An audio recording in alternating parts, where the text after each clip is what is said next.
el comienzo del curso no el escolar, el laboral, la vuelta a las costumbres habituales, el trabajo, te das cuenta, de repente, de que hay cosas que se te olvidan. Ay, madre, que no habías agendado tal cosa y se te ha pasado. O tenías que haber tenido en cuenta tal otra y ni se te ha venido a la mente. Que has hablado con fulana o con mengano a los que tenías que advertir esta u otra cosa y no lo has hecho. La mente va dando patinazos. La pregunta es, ¿cuándo es eso un signo de envejecimiento o de alarma y cuándo no? Y sobre todo, ¿cómo prevenirlo? Pues fijaos que de este asunto tan interesante nos va a hablar Marianne Meldioan. Marianne Rojas, muy buenos días. Buenos días, Cristina. Efectivamente estamos tratando un tema que yo creo que a nuestros oyentes les tiene que preocupar y les tiene que interesar mucho. Efectivamente. Porque al final nuestro cerebro es el que tenemos y con él nacemos. Nunca tenemos más neuronas que cuando estamos en el embrión y a medida que nos vamos haciendo mayores existe lo que se llama la poda. Que hay épocas en la vida que esa poda va a ser más activa, por ejemplo a la adolescencia, y otras épocas en las que está más estable, pero vamos perdiendo conexiones neuronales, se va recortando, más bien el tema de la neurona y se va haciendo más específica y más selectiva para funcionar bien. Pero ¿qué pasa? Que a medida, nosotros todos tenemos una edad cronológica, el día que nacimos, pero también tenemos una edad fisiológica, que depende pues de la condición de nuestro organismo y que puede ser a veces mayor que la de nacimiento o menor. ¿Por qué? Porque con edad, pues el tamaño de nuestro cerebro disminuye, vamos perdiendo neuronas, se altera la producción de algunas sustancias y de algunos neurotransmisores. Y entonces, y sobre todo se pierden algunas conexiones neuronales. Y luego a la larga se va acumulando proteínas en algunas zonas cerebrales y a veces incluso azúcar. Y todo eso va a provocar un deterioro cognitivo. Un deterioro que es fisiológico y que es normal, el que conocemos, pues la pérdida de memoria, pues que tenemos menos reflejos, lo que hemos visto muchas veces en nuestros padres. Oye, y perdona un momento, vamos a ir por partes. Dice, se pueden acumular proteínas y azúcares en el cerebro, pero ¿qué me estás diciendo? Primero, ¿eso tiene que ver con la mala alimentación? Segundo, ¿eso se puede eliminar? Bueno, entonces efectivamente, hay una parte, claro, es que este es el tema, hay una parte que es la normal, es decir, que es lo normal, y cuando digo normal, es que es lo fisiológico, es como dices, te haces mayor y creces, pues esto es fisiológico. Entonces hay cosas que van a suceder, físicas, que vamos todos a notar, y cognitivas.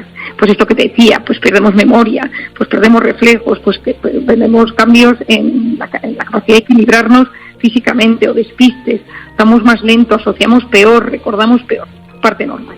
Parte patológica, pues cuando conocemos estos problemas degenerativos tan severos, Parkinson, Alzheimer, y muchos de ellos son agregados de proteínas en zonas cerebrales que de repente empiezan, y ya sabemos que son enfermedades crónicas con un pronóstico muy malo. Entonces, sabemos, y esto es lo que para mí es la clave, que las previsiones indican que en el año 2050 un 25% de la población europea tendrá más de 60 años y va a haber muchísimas personas con más de 80 años.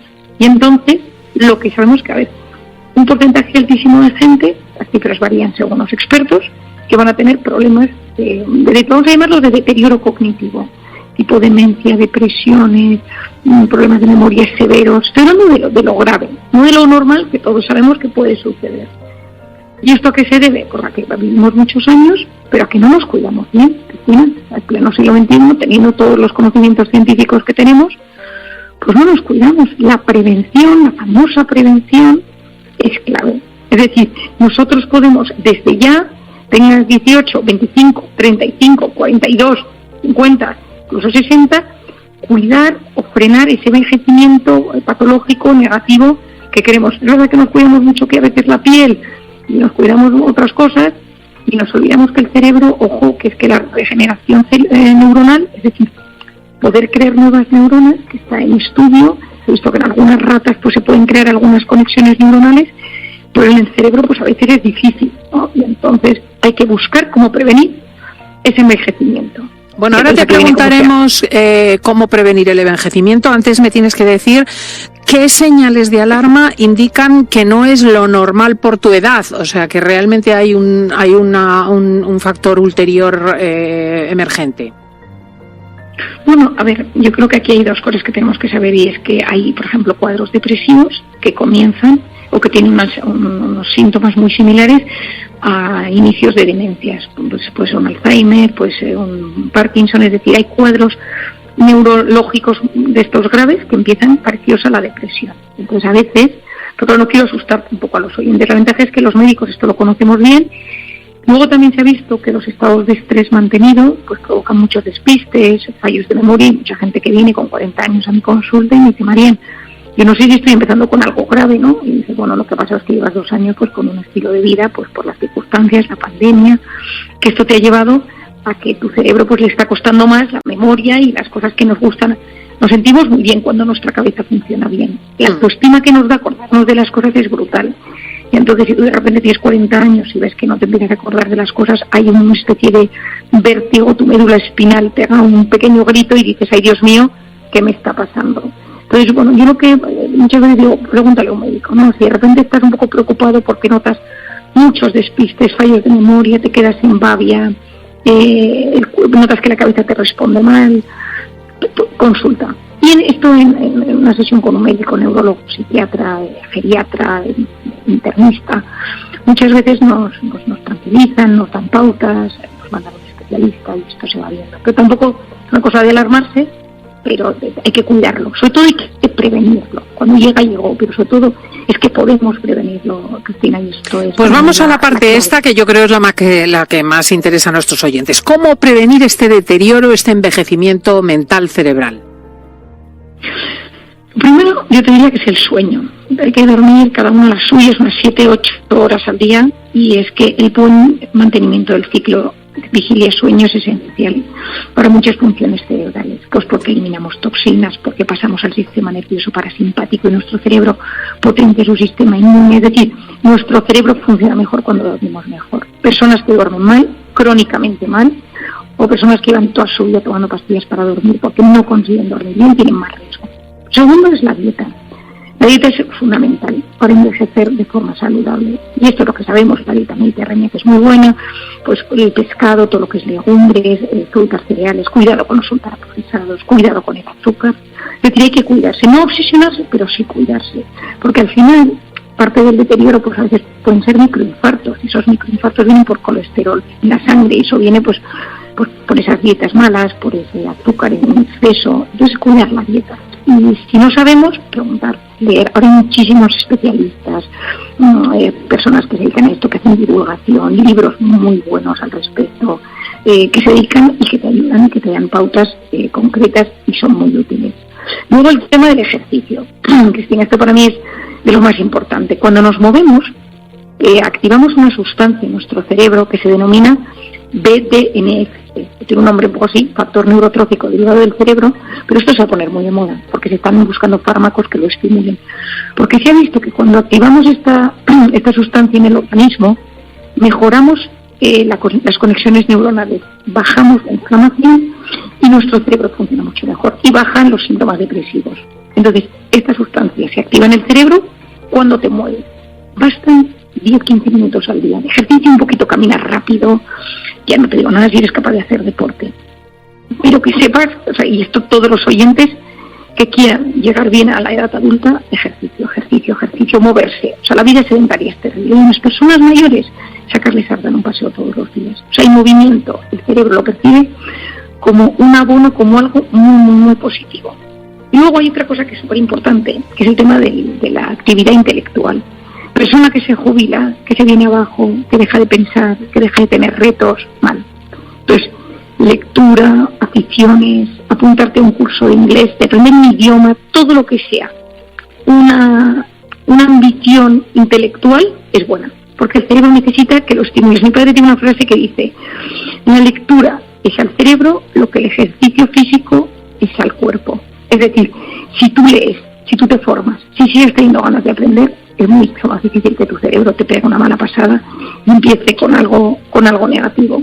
Y luego, por supuesto que me parece que es lo típico, todos los tóxicos, que puede ser el alcohol, todo, es un clásico, es un básico, pero ahora, por ejemplo, que yo de vez en cuando pido resonancias magnéticas a mis pacientes, si veo de repente un deterioro o alguna cosa, pues en personas que han consumido mucho pues, drogas, o de marihuana, por supuesto cocaína, pero también alcohol, mucho alcohol, pues notas que el cerebro físicamente, lo veis muchas veces en las imágenes, está más deteriorado, y esos cerebros pues es muy difícil de reactivarlos, es muy difícil de reactivarlos con ilusión.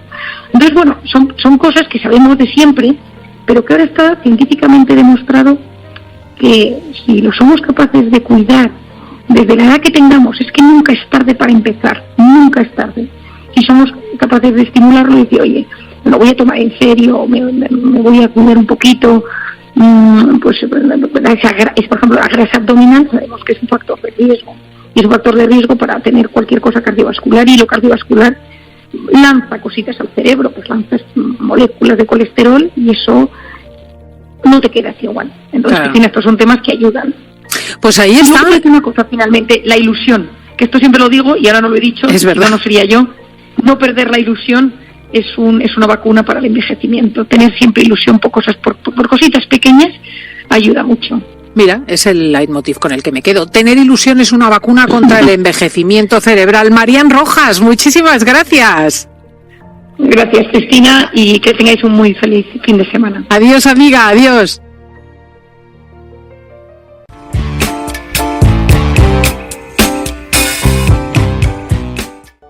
Buenos días, ¿cómo estamos? Pues sí, la verdad es que tienes toda la razón en cómo lo has contado. Es efectivamente que muchas veces la persona se ve en una situación de límite, y creo que la pandemia ha sido una de ellas, y lo he dicho aquí en varias ocasiones, me parece que de las pocas cosas buenas que ha tenido la pandemia, por no decir que no ha tenido ninguna, es que se ha normalizado o se ha quitado un poco el estigma a pedir ayuda, a acudir a servicios de salud mental. Yo creo que probablemente la crisis política muchas veces son crisis psicológicas, porque son temas de autoestima, son temas de heridas, son temas no bien resueltos, de miedos, de fobias, y yo muchas veces pienso que en todos esos conflictos un buen psiquiatra o psicólogo moderándolo nos ahorraría muchos de los disgustos que tenemos. ¿Verdad que sí? Y además esta semana me acordaba de ti porque qué difícil la labor de un psicólogo ante una tragedia tan grande como la pérdida de nuestros marineros, ¿no? El dolor de las familias, la desesperación. Porque ya no se van a buscar estos días en el mar a sus familiares. El impacto psicológico es brutal. Bueno, a corto plazo desde luego, pero a largo plazo, Marían. Bueno, es que hay dramas en la vida. O sea, es que hay dramas terribles. Y la pérdida de un ser querido, de un hijo, de un padre, de un hermano, es de los temas más duros a los que se puede someter el cerebro. Bueno, de hecho puede llegar a ser traumático. Es decir, en muchas de estas situaciones el cerebro, el alma, el corazón, la mente, el organismo lo sufre de manera tan intensa que solo no puede. Es decir, que bioquímicamente hablando, los traumas tienen un impacto en el cerebro. Uno de los grandes investigadores, Boris Cyrulnik, que investigó el trauma, él se dio cuenta del tema de la resiliencia, que es la gente que tiene la capacidad de salir adelante a pesar de las circunstancias. Esto estudiado en la Segunda Guerra Mundial.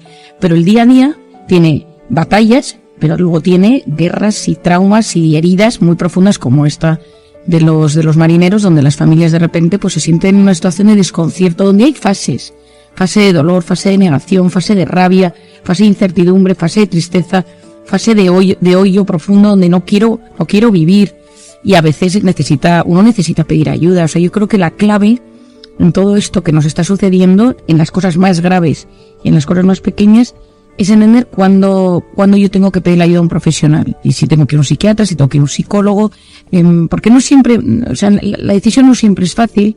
A veces da la sensación de que uno es excesivamente vulnerable. Yo solo tendría que poder, ¿no? O sea, es decir, es que mi padre, yo vengo de familia de psiquiatras, ¿no? Y mi padre decía de su padre, que entonces todavía esto se hablaba menos, decía qué cosa más rara que mi padre sea un médico de los locos, ¿no? Bueno, la psiquiatría ha variado mucho a lo largo de los años. Ese psiquiatra que solo atendía en manicomios, en centros psiquiátricos graves, hoy en día también atendemos otro tipo de patologías y de trastornos de la conducta o trastornos del estado de ánimo. Y te voy a contar una anécdota, Rosa, de los oyentes que les va a hacer gracia, que es que cuando salió mi libro publicado en ruso, me escribió la editorial para decirme que querían cambiar, que me pedían licencia para cambiar, que yo fuera psiquiatra, poniendo que yo fuera psicólogo, porque en Rusia el psiquiatra no habla con los pacientes más allá para darles 2 pastillas, y que es esa psiquiatría antigua, mal entendida, mal enfocada, y que entonces que si yo ponía que era psiquiatra la gente no me iba a leer, porque en Rusia tiene muy mala fama el psiquiatra, pero que a los psicólogos se les empieza a aceptar, ¿no? Entonces le dije, mira, no puedo poner una cosa que no soy, y sobre todo porque yo lo que abogo desde hace muchísimos años es porque la psiquiatría y la psicología se entiendan, sean complementarias, estamos condenados a entendernos y a llevarnos bien, que yo creo que yo he hecho una labor enorme por acercarme al mundo de la psicología y de la psicoterapia, y por otro lado de la psiquiatría con el resto de las ramas de la medicina. Es decir, si no parece que el psiquiatra está como un poco en una isla, en tierra de nadie, no se lleva bien con los psicólogos, o a veces parece ser que hay unas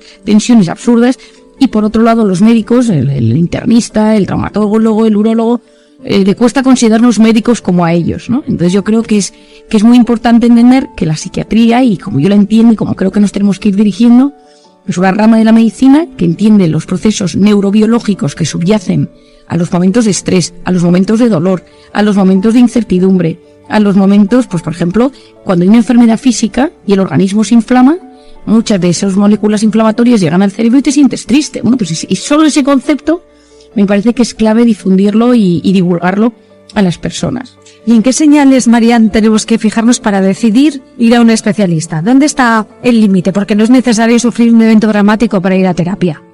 Bueno, yo creo que lo dividiría en tres cosas. La primera es lo grave, es decir, cuando tú tienes una enfermedad grave, y desde aquí voy desde la esquizofrenia, los trastornos bipolares, que esto la gente lógicamente se da por hecho, y ir a un especialista. Yo siempre recomiendo mucho tener tu psiquiatra de la Seguridad Social, tu psiquiatra privado que te conoce siempre, alguien que sea de referencia, que te conoce muy bien, porque en estos temas pues hay etapas que son de mucha calma y hay etapas que son de mucha turbulencia.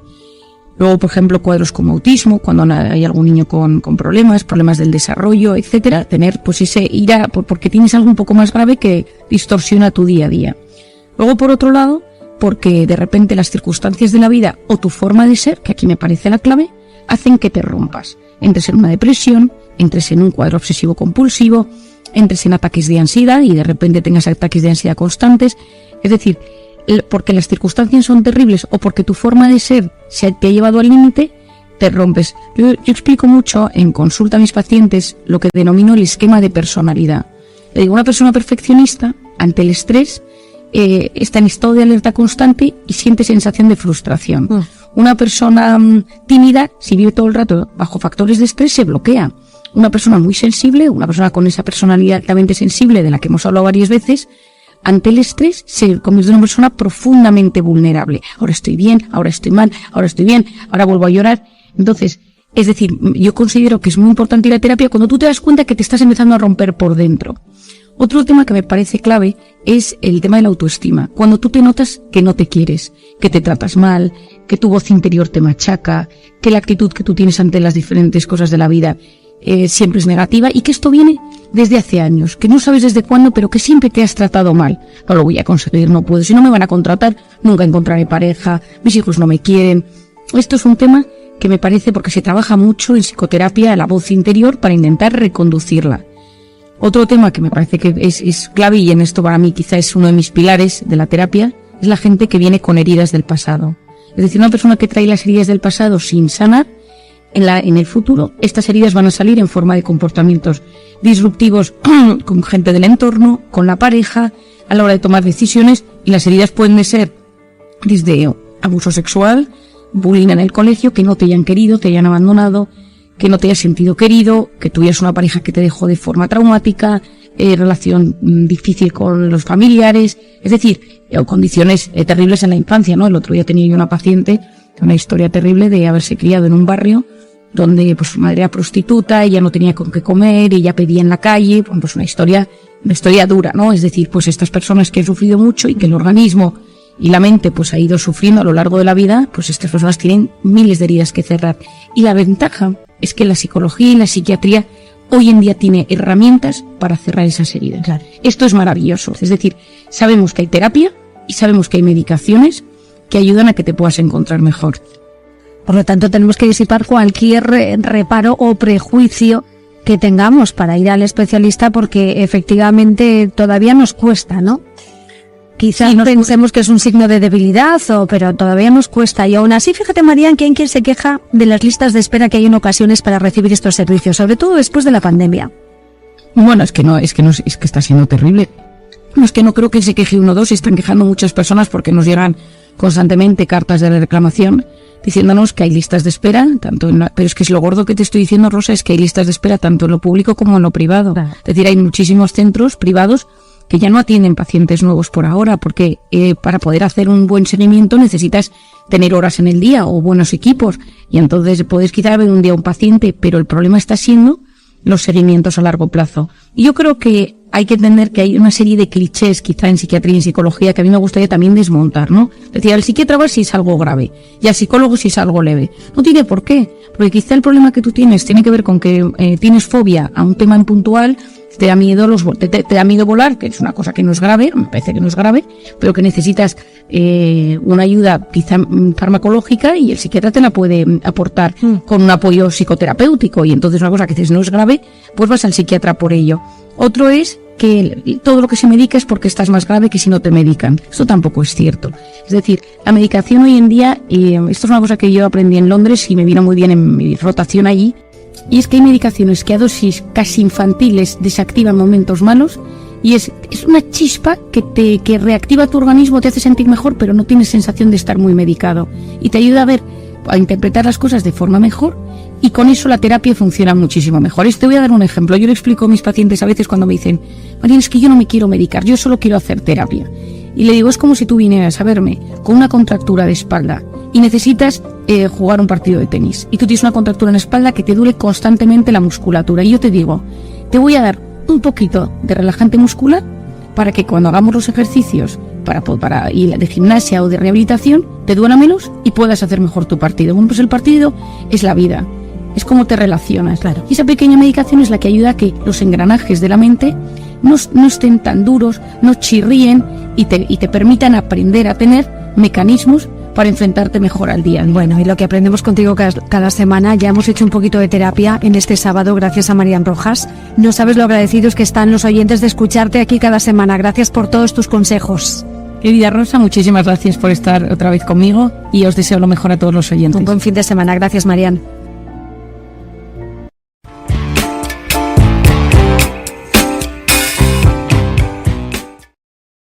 La idea de que podemos ser felices pese a los problemas de la vida es sin duda tentadora.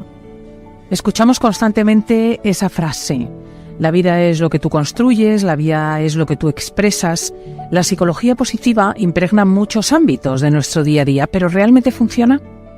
¿Es verdad que si pensamos cosas positivas podemos generarlas? ¿Podemos ser más felices? ¿O es pura autosugestión? ¿Es esto un cuento chino? Pues aquí tenéis a Marian Rojas para hablar de este asunto.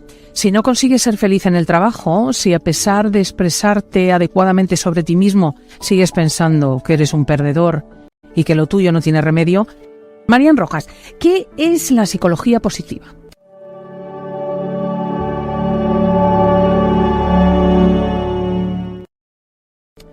Bueno, me estaban encantando las preguntas que decías en alto a los oyentes. El tema de la psicología positiva fue acuñado por Martin Seligman antes del 2000 y es un término que se emplea es un movimiento sobre cómo nosotros podemos enfrentarnos a la vida de forma positiva o de forma negativa. Es decir, las cosas de la vida, nosotros tenemos emociones que son positivas y emociones que son negativas. Te doy un ejemplo muy claro que lo vas a entender bien. Los psiquiatras y psicólogos llevamos toda la vida dedicándonos a estudiar la tristeza, la ira, la irritabilidad, la impulsividad, es decir, emociones o comportamientos negativos. Y hace unos años, un doctor de neuropsicología americano, Richard Davidson, se topó en su vida con el Dalai Lama. Y el Dalai Lama le miró y le dijo: ¿por qué os pasáis la vida estudiando las emociones negativas y no os ponéis a estudiar las emociones positivas? La alegría, la felicidad, la amabilidad, la compasión. Entonces Richard Davidson montó un instituto de todo lo que es estudiar lo positivo, la psicología positiva. Y él llega a una conclusión que a mí me parece maravillosa, que la base de un cerebro sano es la bondad. Es decir, que esa bondad, que está muy relacionada con esto que vamos a hablar ahora del optimismo y la psicología positiva, tienen un impacto directo. ¿Qué sucede? Que cada vez más y más y más hay corrientes que dicen, pues es imposible ser feliz. Te regalan que ten un sueño y será realidad. Lo puedes conseguir todo con tu actitud. y luego lo intento y no lo consigo, pues para eso nos están engañando. Y hay realmente una corriente que habla de estos temas. Pero hoy en día sabemos que el pensamiento positivo está muy ligado al optimismo. El optimismo es un factor esencial en nuestra capacidad de sobrellevar los dolores, el estrés, el sufrimiento de la vida de la mejor manera posible. Sabemos científicamente que una persona que se enfrenta a cualquier reto, desde una cita de trabajo, una prueba médica, una operación quirúrgica, una cita romántica, un examen, la actitud previa a esa circunstancia determina cómo respondes a ella. Porque la actitud previa pone el cerebro en un estado bioquímico, neurofisiológico, neurológico, en el cual tú activas y desactivas zonas de tu cerebro según tu actitud. Si tú llegas a una reunión pensando esto va a ir fatal, no me lo he preparado, seguro que hoy me hacen la pregunta que no me sé, existen grandes posibilidades de que respondas mal a ello. ¿Por qué? Porque tu cerebro te ha puesto en ese modo negativo. En cambio, si tú vas pensando, hoy es un gran día, hoy lo voy a conseguir a pesar que no me ha dado tiempo a preparármelo porque he tenido a mi hijo enfermo esta noche y no me ha dejado dormir, la zona de tu cerebro que se llama la corteza prefrontal, que es la zona de delante del cerebro, que es básica y yo hablo mucho de ella, que es la zona que se encarga de la concentración, de la atención, de la resolución de problemas y del control de los impulsos. Y sabemos que la actitud positiva ante la vida, la psicología positiva, aumenta el flujo de sangre en esa zona. Soy capaz de ver mejor la solución si tengo esa zona activada. Un ejemplo muy tonto. En un aula se puso alumnos de un mismo nivel intelectual, del mismo cociente intelectual, se les dividió en 2 aulas. Al primer grupo se les dijo tomar este examen de matemáticas, muy complicado, y va a ser muy difícil que lo saquéis, pero hacer lo que podáis. Y al segundo grupo se les dijo, sois los más listos, os hemos elegido porque sois más listos que los de la otra clase y sabemos que este examen lo vais a sacar. ¿Cuál fue el resultado? Siendo niños con las mismas competencias intelectuales. Que los segundos lo hicieron mejor. Los segundos lo consiguieron todos y el primer grupo ninguno. ¿Por qué? Porque el cerebro de los primeros era, esto es imposible. Por lo tanto, mi cerebro en esto es imposible se pone en ese modo. Pero esto ante la vida tiene un impacto hasta en el sistema inmunológico. Hace unos años, en 1998, se hizo un estudio que a mí me fascina, en el cual a gente se le puso el virus de la gripe mientras veían películas de risa, y a otros el virus de la gripe mientras veían películas de terror. Y se midieron los anticuerpos a los 6 meses. Los que se les habían puesto el virus de la gripe viendo una película de risa tenían el doble de anticuerpos que los otros. Ay, por favor. O sea, quiero decir que es que ya... O sea, que es verdad que cuando uno tiene un cáncer o una enfermedad extrema, muchos de nuestros oyentes en estos momentos, si tienes una actitud positiva, favoreces el sistema inmunológico. Es que esto es lo que hoy en día cada vez se estudia más. Yo ahora me estoy leyendo varios libros que tratan de estos temas que son maravillosos. Y sabemos, y yo soy de la teoría que nunca hay que hacer reduccionismos, y menos en temas de la ciencia y en temas delicados como son el cáncer. Pero hay estudios hoy en día que explican que una persona que le das un diagnóstico de cáncer, sobre todo de cáncer de mama, que es donde más está estudiado, y se lo toma como un veredicto final, me muero, o sea, ya es mi muerte. O dice, bueno, tengo un bulto, me lo van a quitar, me van a poner un tratamiento. Se ha visto que la tasa de supervivencia es 3 veces mayor en aquellos que se toman esa enfermedad de la mejor manera posible. Aquí entra todo un campo de gente que puede decir, entonces soy culpable de lo que me pasa. Claro, eso es la consecuencia. Esa es la consecuencia. El que es un poco cenizo está condenado. Bueno, porque yo creo, o sea, el optimismo es una manera de educar la mente y la realidad, y hay muchas veces que tenemos que cambiar nuestra manera de mirar la realidad, porque somos personas que tendemos, en general, nuestro cerebro nos lleva muchas veces a ser negativos, a no confiar en nosotros, y esa famosa voz interior que todos tenemos dentro de nosotros que nos dice, no lo vas a conseguir, no mandes aquí tu currículum porque no te van a coger. A este chico no te haría ni caso nunca porque solo le gustan las altas y guapas. Y entonces, esa voz interior tiene un impacto directo en el organismo. Hoy en día sabemos que esa voz es capaz de alterar nuestros genes.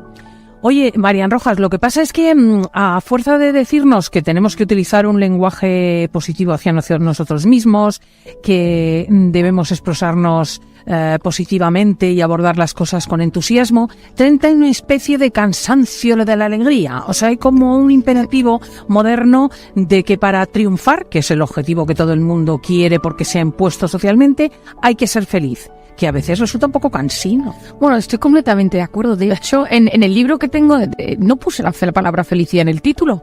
Puse cómo hacer que te pasen cosas buenas. ¿Por qué? Porque mi idea es, sobre todo, conseguir que la gente disfrute de las cosas pequeñas de cada día. O sea, al final, todo radica en que yo sea capaz de percibir, a pesar de mi situación dramática, porque todos nosotros, cualquiera tú y yo, cualquiera que está bien en esto, ¿cuánto se lo digo a los oyentes? Todos vivimos una situación dramática. El que no tiene un problema gravísimo con un hijo, tiene un problema gravísimo en el matrimonio, el que no tiene un problema de salud, el que no tiene un problema de trabajo.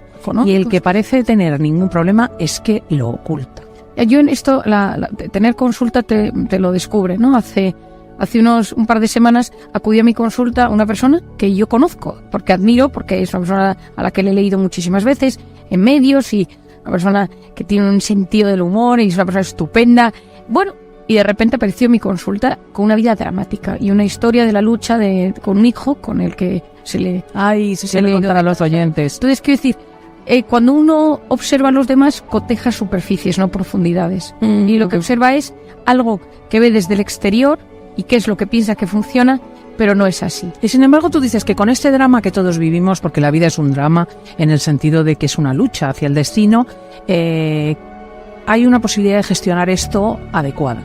Totalmente, porque nosotros hoy en día sabemos que ese drama, según cómo tú lo gestiones, determina tu salud física y psicológica.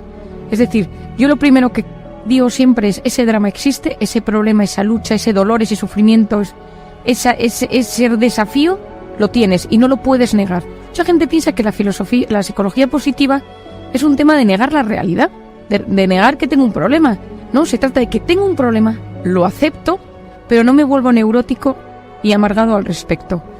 Porque si yo un problema que tengo no soy capaz de enfrentarlo de la mejor manera posible, ese problema va a poder conmigo y me va a convertir en una persona resentida, agria, difícil de conllevar, puedo llegar a una depresión. Entonces, la actitud que tú tienes ante la vida determina lo que va a ser tu salud. Uno de los temas más bonitos que a mí me gusta estudiar más es que hoy en día sabemos, y esto, Cristina, yo creo que te va a gustar, que el dolor físico, es decir, me rompo una pierna, y el dolor psicológico, me siento rechazado, no me siento querido, me siento abandonado, me siento solo, activan la misma zona del cerebro. Se llama el CCA, el córtex cingulado anterior, la zona que no tiene ningún oyente, por favor, que ningún oyente se investigue al respecto porque es una cosa demasiado densa. Pero qué curioso saber que el dolor físico y el dolor psicológico afectan la misma zona de nuestro cerebro. Y esto existe, y esto tiene un impacto en el cerebro. Y nosotros, según nuestra actitud ante la vida, modelamos y cambiamos nuestro cerebro en tiempo real. Vamos, si te parece, con los oyentes que ya empiezan a llamarnos al teléfono gratuito al 900 50 60 06. Begoña de Oviedo, buenos días. Hola, buenos días. Cuéntanos, sí, encantada de saludarte.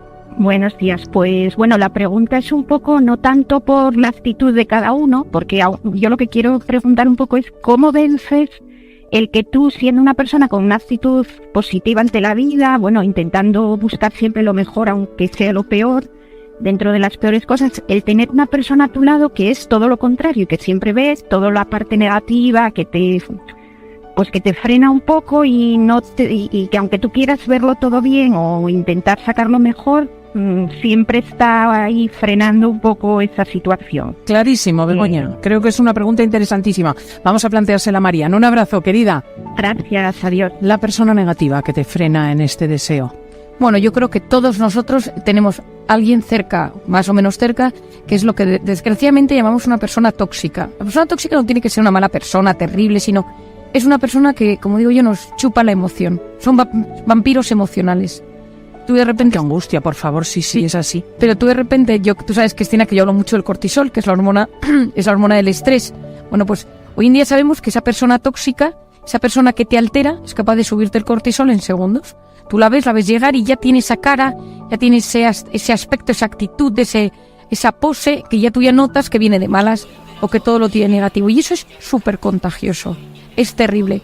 Hay muchas personas que, debido a su infancia, a sus traumas, a cómo eran sus padres, a la genética, a su educación, tienden a ser negativos, tienden a ser depresivos, tienden a ver siempre el vaso medio vacío.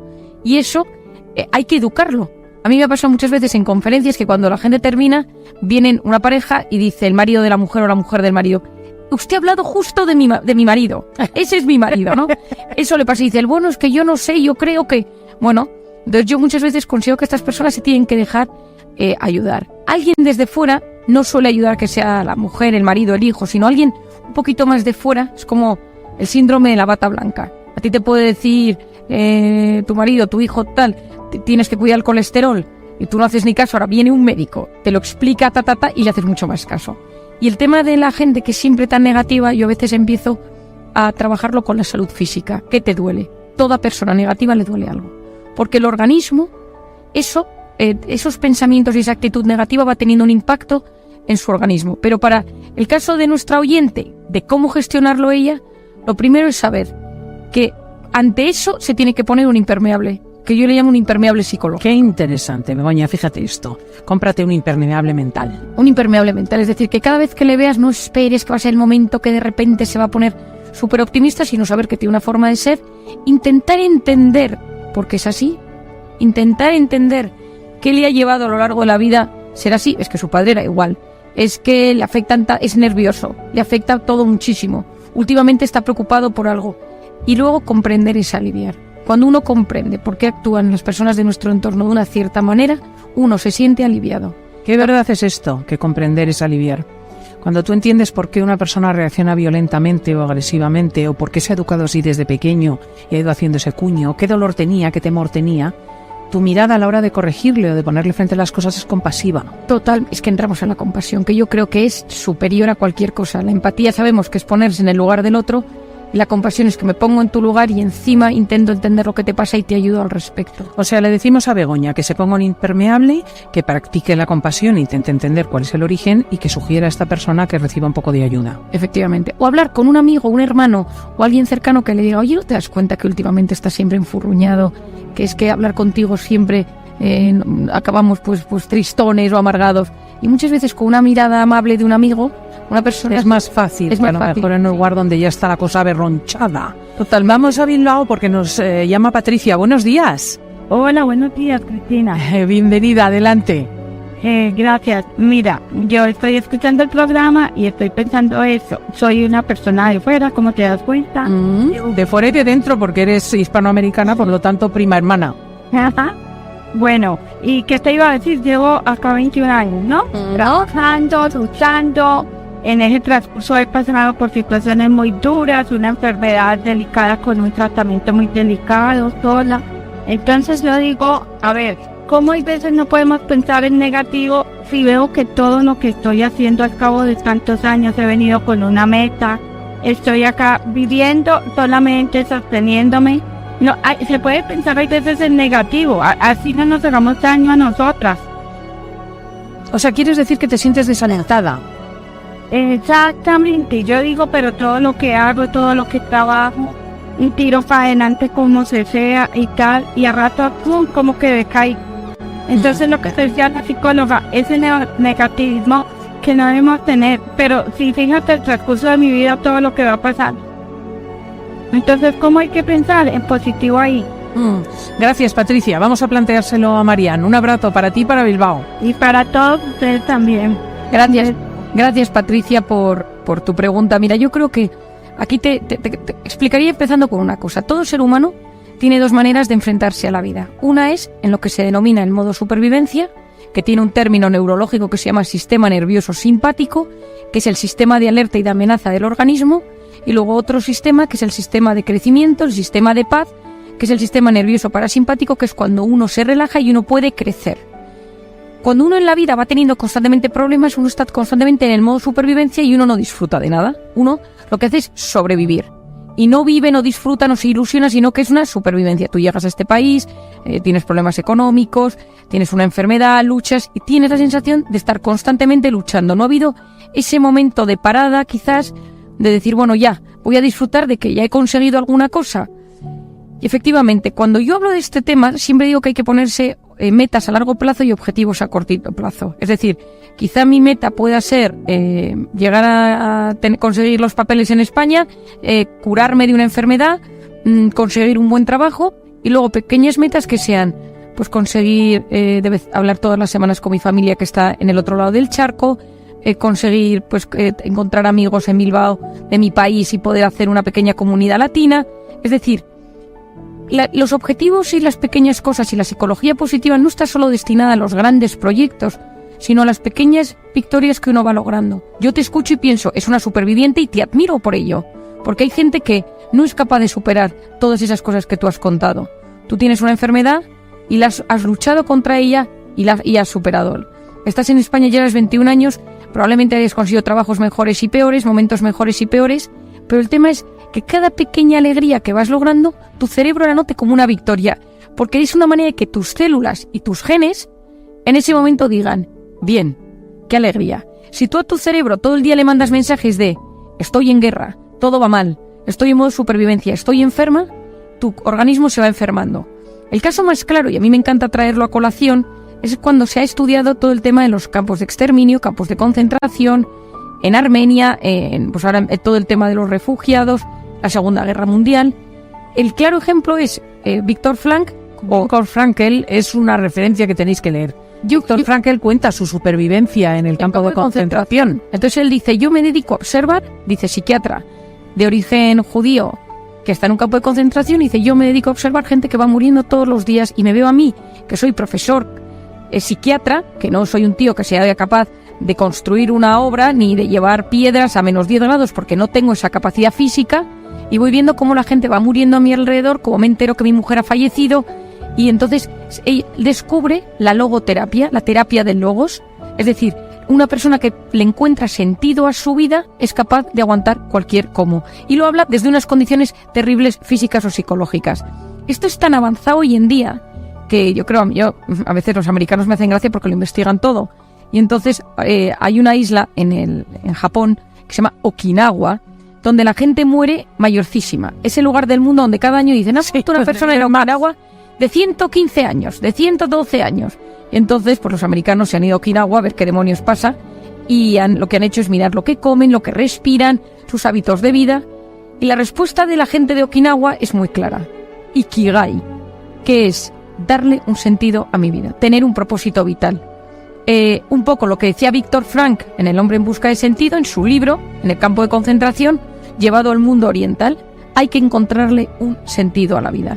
Y si nosotros no encontramos un sentido a nuestra vida, un propósito de vida, un proyecto, cada uno lo puede llamar como quiera, uno no es capaz de ser feliz. Y los japoneses te dicen, nosotros, gracias a que tenemos ese Ikigai, somos capaces de ser mucho más felices. Voy a dar paso a la última oyente, pero antes tengo aquí una pregunta que ha llegado por internet. Carlos dice, ¿la felicidad es un momento o es un camino? Mira, está buena la pregunta, Carlos, que le voy a proponer a Marian que la próxima vez que venga hagamos el programa sobre esto. ¿Es la felicidad un momento o es un camino? Así que a Carlos, atento al programa y muchas gracias. María de Pamplona, muy rápidamente, buenos días, querida. Hola, buenos días. Adelante. Quería saber si esto del umbral del dolor tiene que ver algo. Hay personas que sienten más el dolor que otras. Con lo que estás viendo y con la positividad, muy interesante. Otra cosa, yo soy incapaz de ver las cosas positivas. Y las personas tóxicas de tu entorno, sí es mejor eliminarlas. Uy, fantástico. 3 preguntas en realidad. Un abrazo. María, vamos por la última, que yo creo que es más rápida. Las personas tóxicas, yo siempre digo que lo más importante con una persona tóxica es detectarla. Parecerá una cosa muy obvia, pero hay muchísimos de nosotros que tenemos personas tóxicas en el entorno que nos chupan la emoción, que nos enferman, que nos alteran y no somos conscientes que son personas tóxicas. Primero hay que detectarlas. Cuando la tenemos detectada esa persona tóxica, hay que hacerse una pregunta, y es, ¿soy capaz de separarme de esa persona o no? Yo soy de la teoría que hay momentos en la vida que hay que distanciarse de las personas tóxicas. ¿Por qué? Porque me están alterando profundamente, porque Cristina, un día tenemos que solo venir a hablar del cortisol, que sabéis que es mi hormona. Y otro día de personas tóxicas. Pues porque el tema de las personas tóxicas da para mucho, pero hay veces que hay que aprender a separarse de esas personas, y sobre todo, si esa persona no me puedo separar de ella, porque es alguien de mi trabajo, porque es un familiar cercano, porque es un vecino que me lo cruzo todos los días, entonces no me puedo cambiar de casa. Aprender a detectar cómo me encuentro interiormente cuando veo a esa persona, porque si yo ese día no he dormido, me he enfadado con mi hijo, y ese día tengo que encontrarme con mi persona tóxica, me va a afectar mucho más. Por lo tanto, es fundamental entender nuestro estado interior cuando me enfrento a las personas tóxicas. Procura dormir antes, procura ir antes a la piscina. Y si ese día no puedes, pues no vayas. 3 cositas muy rápidas. ¿El umbral del dolor, sí o no, afecta con relación a la positividad que tú mantienes en tu vida? Sabemos hoy en día que una persona que se siente querida, una persona que se siente amada, apoyada, genera opiáceos endógenos, y esos opiáceos endógenos disminuyen la sensación de dolor. De hecho, sabemos que si te están pinchando y te están quitando sangre y te duele que te quiten sangre, esto le pasa a mucha gente, pero tú estás al lado con una cara amable abrazando a la persona que se lo están haciendo, esto lo pienso en las quimios, en las diálisis, la sensación de dolor sabemos bioquímicamente que es menor. Y la última, y nos tenemos que ir ya, esta señora dice que es incapaz de ser positiva. Bueno, es que hay gente que no puede, porque hay gente que bioquímicamente, por su forma de ser o por las heridas del pasado, hay gente que ha sufrido tanto que no puede, pero uno se tiene que preguntar, no tiene que ser una obligación de tengo sí o sí que ser feliz, sino me encantaría ser capaz de percibir la realidad de una forma mucho más amable y de una forma mucho más alegre, porque sé que esto me va a ayudar a mi salud física y psicológica. Pero no obligarme que sea un yugo más, que sea una carga más, sino que sea una aspiración, porque sé que eso es bueno para mí. Y si no soy capaz, preguntar, informarme, si es algo de mi infancia, si es algo de mi forma de ser, si es porque mis padres eran así, porque sufro demasiado. Quizás es que tengo una personalidad muy sensible y le doy muchas vueltas a todo, entonces constantemente sufro por mi entorno, y uno, a veces con lecturas o con personas del entorno que te puedan ayudar, uno al menos es capaz de no sufrir tanto. Esto se trata de aprender a gestionar esa emoción y ese sufrimiento.